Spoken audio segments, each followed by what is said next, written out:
dire que c'est la faute du prof que les élèves sont mauvais. Là, j'irai pas jusque-là.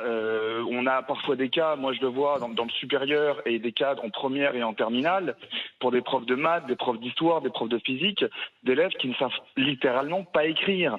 Et pas écrire, c'est pas la faute du prof de maths, c'est pas la faute du prof de physique, et c'est pas de ma faute, moi, dans le supérieur, d'avoir des copies où il y a une faute par mot. Et à ce niveau-là, c'est indécent. Et le mettre en avant, alors soit en off, soit comme ça entre nous, soit directement sur les réseaux, c'est surtout un appel à l'aide pour dire arrêtez de laisser passer des élèves qui ont un niveau cataclysmique au lycée ou dans le supérieur, où aujourd'hui 96% d'une génération a le bac.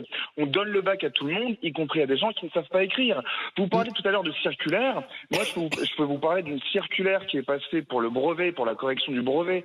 Donc on parle d'élèves de 3e, qui a annoncé noir sur blanc qu'il ne fallait pas noter et il ne fallait pas imposer de malus sur l'orthographe des copies d'élèves donc de 3e.